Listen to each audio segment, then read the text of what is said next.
Hello viewers, কেমন আছো সবাই? আজ আমরা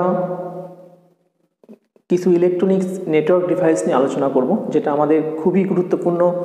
কারণ আমরা যখন সৃজনশীল অংশ পড়ব তখন সৃজনশীল অংশকে কানেক্ট করার জন্য আমাদের কিছু নেটওয়ার্ক ডিভাইসের দরকার হবে। তারপরে আমাদের এই অধ্যায়ের সবথেকে বেশি সৃজনশীলে গুরুত্বপূর্ণ যে অংশটা সেটা হচ্ছে নেটওয়ার্ক টপোলজি। সেই টপোলজি যখন আমরা ক্রিয়েট করব, টপোলজি কাঠামো যখন আমরা চিত্র আঁকবো, তখন আমাদের এই নেটওয়ার্ক ডিভাইসগুলোকে দরকার হবে। এই জন্য আমাদের নেটওয়ার্ক ডিভাইস সম্বন্ধে একটি সুস্পষ্ট ধারণা থাকা জরুরি। এরপরে আমাদের কিছু কিছু সৃজনশীল থাকবে, যে সৃজনশীলের হিন্টসগুলো আমরা একটা বিশেষ নেটওয়ার্ক ডিভাইসকে কানেক্ট করবে বা চিহ্নিত করবে। যখন বিশেষ নেটওয়ার্ক ডিভাইসকে চিহ্নিত করবে তখন আমাদের সৃজনশীলের কথার মধ্যে ধরে নিতে হবে যে এই নেটওয়ার্ক ডিভাইস যদি থাকে তাহলে এই টপোলজি হয়, কিংবা সৃজনশীলের উত্তরটা এরকম হয়। এই জন্য আমাদের নেটওয়ার্ক ডিভাইস সম্বন্ধে একটা সুস্পষ্ট ধারণা থাকতে হবে। তা আমি আশা করি তোমরা আজকের ক্লাসে নেটওয়ার্ক ডিভাইস সম্বন্ধে একটা পূর্ণাঙ্গ ধারণা পাবে এবং এই ধারণার উপর আমরা আমাদের সৃজনশীলের সব সমস্যার সমাধান করব। ওকে, দেখো আমরা ফার্স্ট এজন্য তুলেছি বিভিন্ন প্রকার নেটওয়ার্ক ডিভাইস। বিভিন্ন প্রকার নেটওয়ার্ক ডিভাইসের মধ্যে আমি এখানে 4টা ডিভাইসের কথা উল্লেখ করেছি। আরও সামথিং কিছু ডিভাইস আছে, কিন্তু আমাদের 4টা ডিভাইসে সাধারণত আমাদের সবগুলো সৃজনশীলের পূর্ণাঙ্গ সমাধান দিতে পারবে। তা আশা করি তোমরা যদি এই 4টা সম্বন্ধে বিস্তারিত জানো, আমাদের সৃজনশীলে কোথাও কোনো সমস্যা হবে না। ওকে, তো ফার্স্ট দেখো নেটওয়ার্ক ডিভাইস হাব। হাব এমন একটি নেটওয়ার্ক ডিভাইস যার সাথে অনেকগুলো কম্পিউটার যুক্ত করার ব্যবস্থা থাকে। অর্থাৎ এটা হচ্ছে একটা হাব ডিভাইস। দেখো এখানে অনেকগুলো পোর্ট থাকে, এই প্রত্যেকটা পোর্টে একটা করে তার দিয়ে প্রত্যেকটা ডিভাইস বা প্রত্যেকটা কম্পিউটারকে, ল্যাপটপ, প্রিন্টার, স্ক্যানারকে, মনিটরকে যুক্ত করা যায়।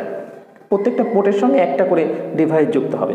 তাই লেখা হয়েছে হাব এমন একটি নেটওয়ার্ক ডিভাইস যার সাথে অনেকগুলো কম্পিউটার যুক্ত করার ব্যবস্থা থাকে। ল্যান নেটওয়ার্ক ও স্টার টপোলজিতে হাব ব্যবহৃত হয়। তোমরা কিছুক্ষণ আগে, অর্থাৎ কিছুক্ষণ আগে বলতে আমার গত লেকচারে আমরা ল্যান নেটওয়ার্কের প্রকারভেদ পড়েছিলাম। সেখানে আমাদের একটা ছিল ক্লায়েন্ট সার্ভার নেটওয়ার্ক। সেখানে সার্ভার হিসেবে মাঝে যেটা ছিল সেটাই আমাদের এই হাব। অর্থাৎ আমরা যে 5টা কম্পিউটার 5 দিকে যুক্ত করেছিলাম এবং মাঝে লিখেছিলাম সার্ভার, সেই সার্ভারটাই হচ্ছে আমাদের এই হাব। অর্থাৎ হাবের ব্যবহারটা হবে কোথায় কোথায়? সাধারণত ল্যান নেটওয়ার্কে আমরা ব্যবহার করব এবং স্টার টপোলজিতে এটার ব্যবহার হবে। যদি সে ল্যান নেটওয়ার্কে ব্যবহার হয় তখন এখানে কথা থাকবে নেটওয়ার্ক কাঠামোর কথা। নেটওয়ার্ক কাঠামোর কথা যখন কাঠামো বলবে তখন আমরা বলবো হাব দিয়ে ল্যান নেটওয়ার্কের ক্লায়েন্ট সার্ভার নেটওয়ার্ক গঠিত হবে। আর যখন বলবে যে হাব স্টার টপোলজিতে ব্যবহৃত হবে তখন বলবে স্টার টপোলজি।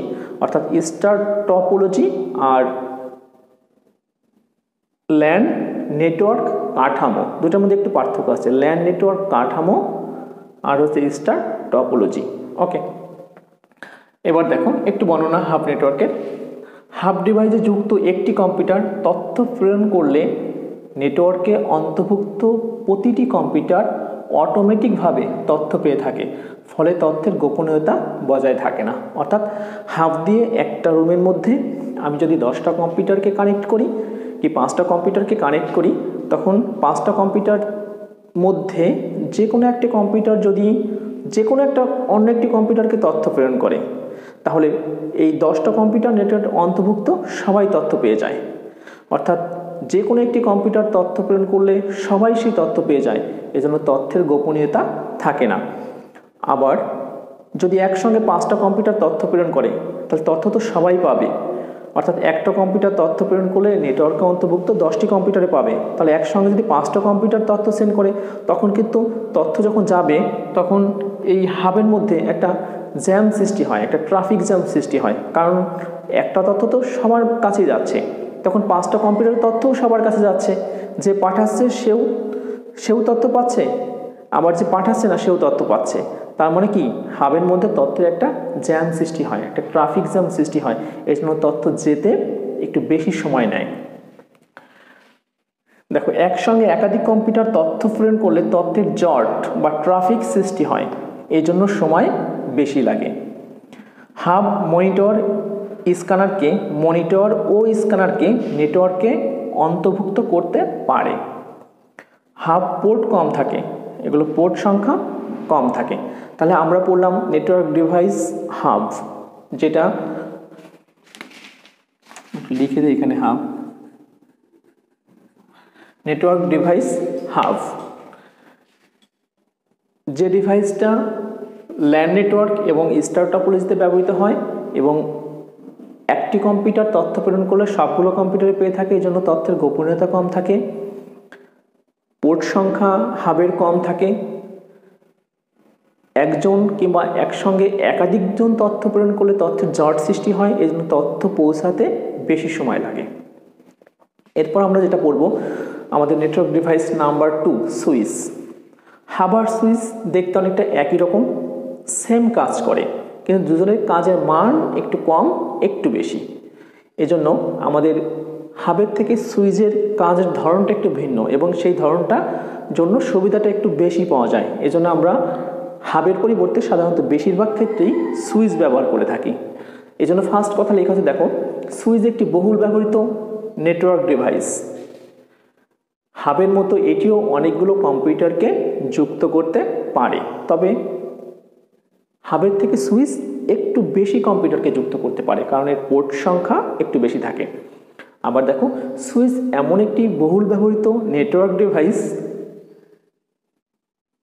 হাবের মতো এটিরও অনেকগুলো কম্পিউটার যুক্ত করতে পারে। 2 নম্বর কথা দেখো, সুইচের মাধ্যমে তথ্য প্রেরণ করলে তথ্য একটি নির্দিষ্ট প্রাপক কম্পিউটারে শুধু পায়, এর জন্য তথ্যের গোপনীয়তা রক্ষা পায়। অর্থাৎ 1 নম্বর কম্পিউটার থেকে যদি তাকে 5 নম্বর কম্পিউটারে পাঠানো হয়, তবে শুধু 5 নম্বর ডিভাইসই তথ্য পাবে। এক যদি 6 নম্বরের কাছে পাঠায়, শুধুমাত্র 6 নম্বর কম্পিউটারই তথ্য পাবে। এজন্য সুইচ ব্যবহার করে নেটওয়ার্ক স্থাপন করলে তথ্যের গোপনীয়তা বজায় থাকে। সুইচের দাম বেশি, পোর্ট সংখ্যা বেশি হয়ে থাকে। সুইচের একটু দাম বেশি, কারণ এখানে পোর্ট সংখ্যা কি হয়ে থাকে, বেশি সংখ্যক হয়ে থাকে, অনেকগুলো কম্পিউটারকে কানেক্ট করে নেটওয়ার্ক স্থাপন করা যায়। তথ্যের জট কম, এজন্য তথ্য পাঠাতে কম সময় লাগে, কারণ সবাই তথ্য যাকে পাঠাবে সেই পাবে, এজন্য তথ্য একাধিক হয় না। এজন্য সুইচের তথ্যের জট কম হয়, এজন্য তথ্য পাঠাতে কম সময় লাগে। তাহলে হাব এবং সুইচ একই রকম ডিভাইস, একই রকম কাজ করে, দুজনের মধ্যে কাজের একটু পার্থক্য, এর পোর্ট সংখ্যা কম থাকে, এর পোর্ট সংখ্যা বেশি থাকে। এখানে তথ্যের গোপনীয়তা কম থাকে, এখানে তথ্যের গোপনীয়তা বেশি থাকে। এখানে তথ্যের জট সৃষ্টি হয়, এখানে তথ্যের জট সৃষ্টি হয় না। তার মানে হাবের থেকে সুইচের সুবিধা বেশি, এজন্য সাধারণত সব জায়গায় হাবের পরিবর্তে সুইচ ব্যবহৃত হয়। এরপরে দেখো আমাদের নেটওয়ার্ক ডিভাইস রাউটার, এটাও কিন্তু আমাদের সৃজনশীলের একটা গুরুত্বপূর্ণ অংশ, আমাদের একটু ভালো করে ফলো করতে হবে এই অংশটা। দেখো রাউটার এটি এমন একটি বুদ্ধিমান ইলেকট্রনিক ডিভাইস, এটি একটি বুদ্ধিমান ইলেকট্রনিক ডিভাইস, অর্থাৎ নিজেই কিছু কাজ করতে পারে। এটি একটি বুদ্ধিমান ইলেকট্রনিক ডিভাইস। এটি ব্রডব্যান্ড ইন্টারনেটকে, অর্থাৎ রাউটার যখন ব্যবহার করা হবে, রাউটার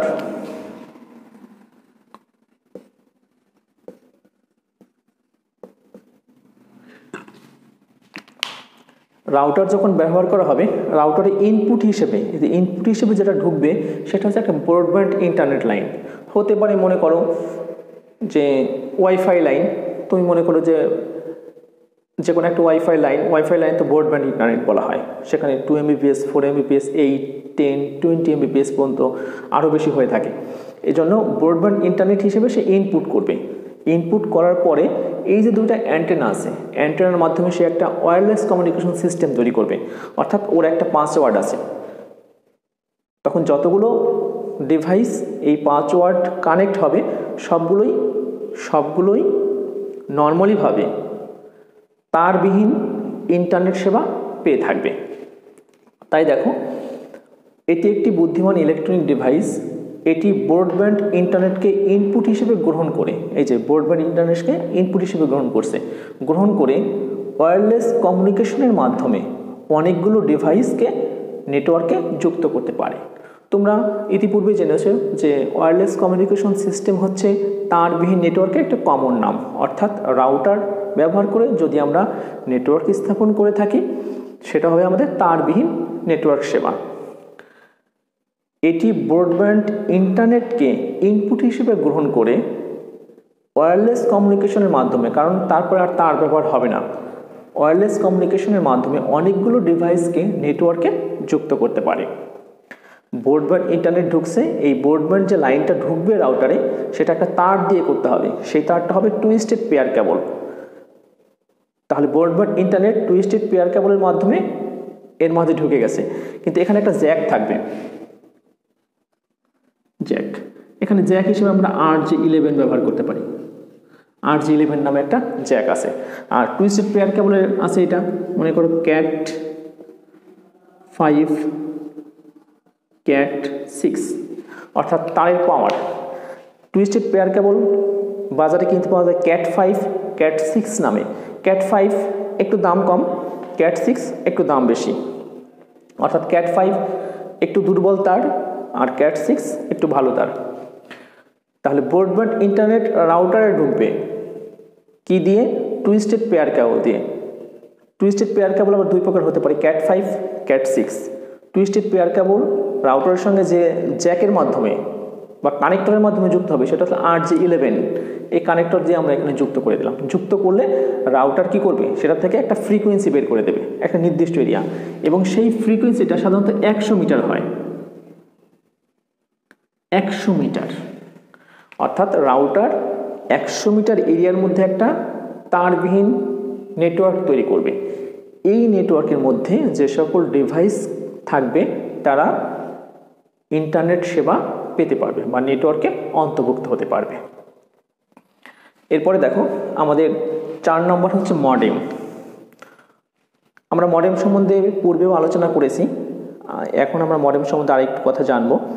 মডেম হচ্ছে মডুলেশন, মডুলেশনের MO, মডুলেশনের প্রথম দুই অক্ষর MO এবং ডিমডুলেশন এর প্রথম তিনটা DEM, প্রথম তিনটা, এই দুইটা নিয়ে কি হয়েছে? মডেম শব্দটি গঠিত, অর্থাৎ MODEM শব্দটি গঠিত। তাহলে মডুলেশনের MO এবং ডিমডুলেশনের DEM এর সমন্বয়ে মডেম শব্দটি গঠিত।